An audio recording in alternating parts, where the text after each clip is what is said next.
Tuh, tapi sebenarnya apa sih kegelisahanmu yang pengen kamu sampaikan ke teman-teman semua?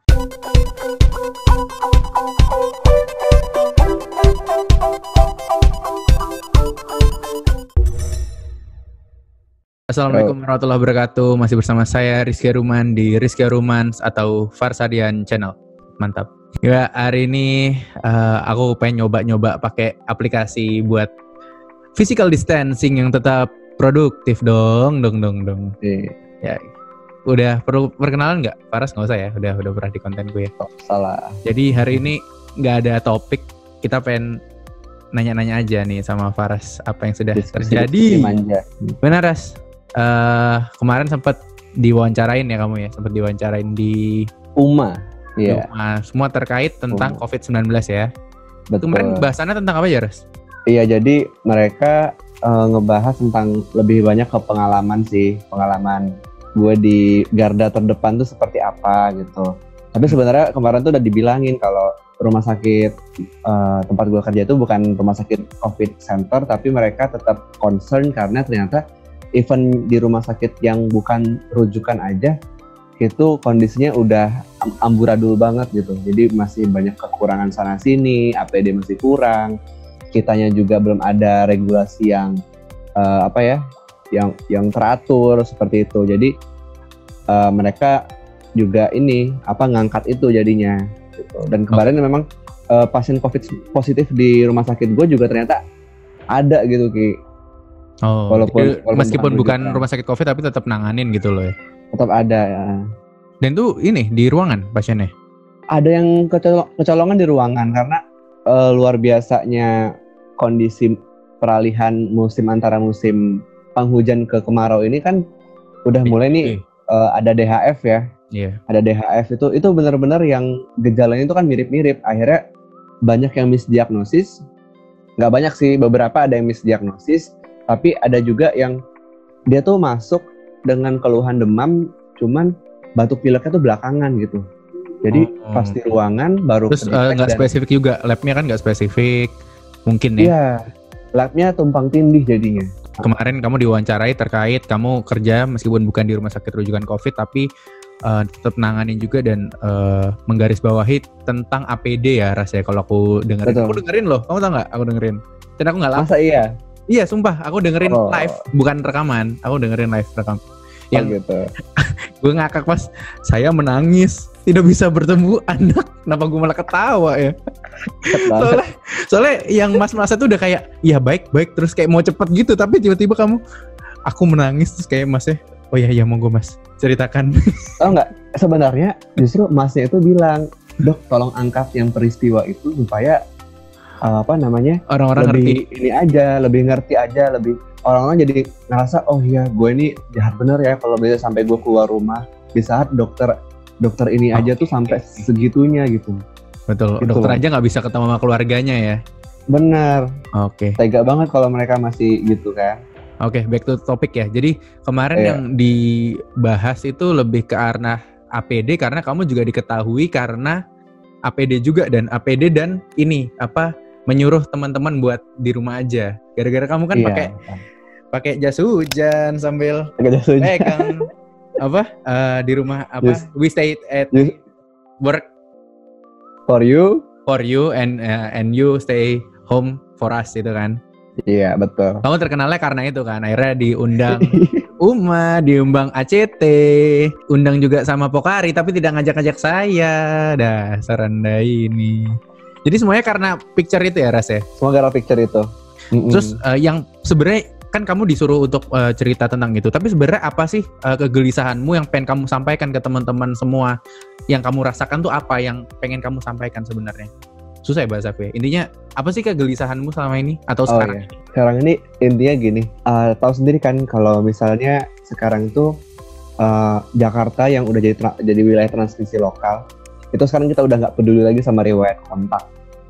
Riwayat pergian tuh udah nggak pernah ditanya lagi karena kita udah anggap semua orang could be positif. Gitu. Iya betul. Jadi sekarang ini yang kita sorry gue potong. Namanya adalah transmisi lokal. Transmisi lokal. Ya kan.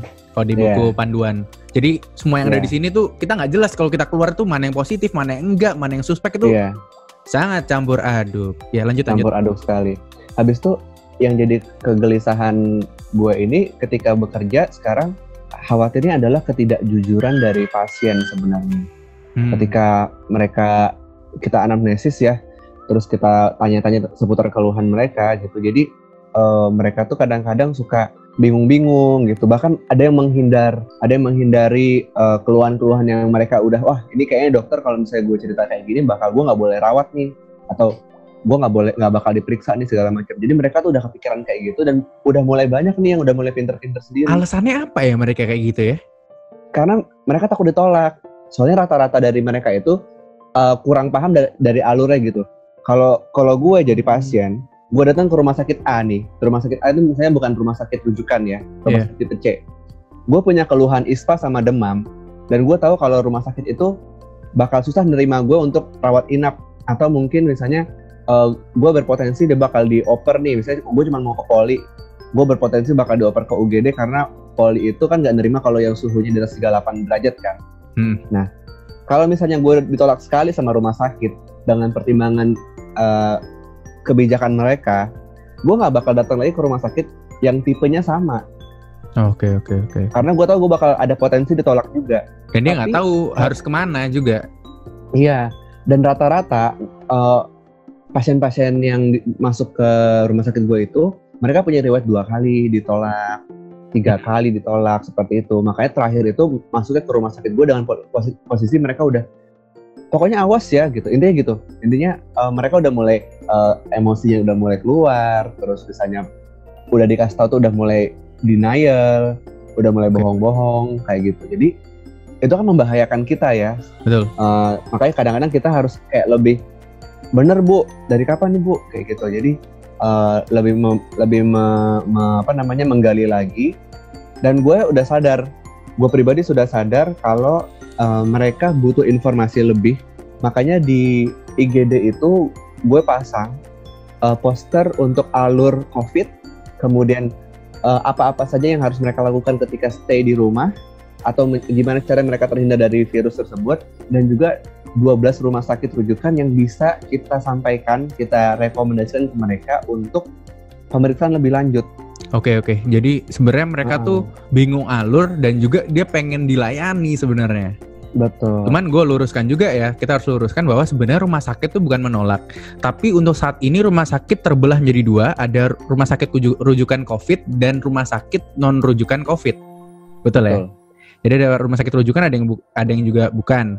Nah, kalau misalkan punya gejala yang mirip COVID, kalau misalkan sudah bergejala seperti sesak dan gejala agak berat, itu datangnya ke rumah sakit yang rujukan. Betul. Karena kalau kayak nggak yang rujukan, kita bisa menularkan orang, cuy. Kalau misalnya kita berpositif, kita bisa menularkan orang. Bukannya kita kenapa-napa. Ini pandemi gitu loh. Ini situasi khusus. Jangan dipolitisasi. Bilang ini kenapa sih rumah sakit nggak nerima kita? Well, ada rumah sakit lainnya dong yang nerima gejala-gejala khusus COVID gitu. Iya. Dan kalau gejala sekarang gini, kita mungkin udah bikin rujukan ya. Jadi sistem gimana caranya untuk menangani pasien-pasien yang memang rata-rata datang dengan demam. Jadi kita sudah mulai nggak segampang itu sekarang untuk menolak pun, jadi kita pertimbangkan juga. Jadi ketika ada pasien atau orang yang berkunjung, kemudian mereka ditolak untuk masuk ke dalam dengan pertimbangan karena suhu mereka tinggi, mereka akan dioper ke UGD. Nah, ketika mereka datang dengan permintaan untuk pemeriksaan, kita akan periksa dulu dan kita akan lakukan pemeriksaan 2, yaitu darah sama ronsen. Ya, terutama untuk pasien-pasien yang memang triasenya kuning. Jadi untuk pasien dengan triase kuning itu yang memang ada kemungkinan untuk dirawat inap, kita cek dulu dari darah lengkapnya, kemudian kita cek juga dari CRP-nya, kemudian kita cek juga dari ronsennya. Nah, ronsen itu sekarang juga nggak bisa sembarangan, Ki. Kita harus konsultasi ke spesialis paru kita setiap ada ronsen yang kita periksa. Jadi kadang-kadang kan biasalah mata dokter umum kadang-kadang nih suka kelewat kalau misalnya invital. Anda aja sih, aku jago sih kalau baca ronsen, pinter. Oh ya, mohon maaf Pak. Kalau saya sih masih Kalau Nggak bercanda. infiltrate kecil-kecil kita agak susah ya. Jadi Iya. kadang-kadang Sorry. Kemarin tuh gue dapat ada pasien infiltrate itu dia di ini loh, di pinggir-pinggir apa kayak apa sih namanya, ketutupan sama mame gitu loh. sama mame kan? Iya, sama Rata-rata mame. gitu. Anjir. Iya. Susah Kadang-kadang juga ketutupan sama mame, kadang-kadang ketutupan sama skapula. Scapula, betul. Jadi Ketahuan Anda sering baca ya, tahu sering baca. masalah-masalahnya. Aku cuman baca-baca di internet. Ini mana ya? Kok nggak ada konsolidasinya? Oh, di sini gitu. Ya, baca. Aku Jadi baca-baca tuh juga. Susah juga ternyata ya. Memang susah. Jadi kalau yang nggak khas kan susah tuh. Jadi biasanya DPJP kita kan kita laporin, dok, misalnya ada pasien suspeknya DHF gitu. Yang sering tuh DHF. Suspek DHF demam hari ketiga, NS1-nya positif misalnya. Pasti nanti mereka bilang ronsennya tolong konsultasikan ke spesialis paru dulu. Misalnya mereka dokter parunya ACC baru kita rawat. Kayak gitu. Oke. Siap. Jadi balik lagi ya ke kegelisahan yang Anda rasakan itu karena pasien yang tidak jujur lah tidak jujur atas gejala-gejalanya agar dilayani ya. Menurut kamu ada solusi nggak dari ini semua apa? Lebih ke edukasi ke masyarakat ya. Jadi walaupun kita bisa onsite juga ngedukasinya, jadi kita harus inform concern bahwa pasien tuh harus memaparkan kondisi yang sebenarnya gitu. Itu harus dibilang ya?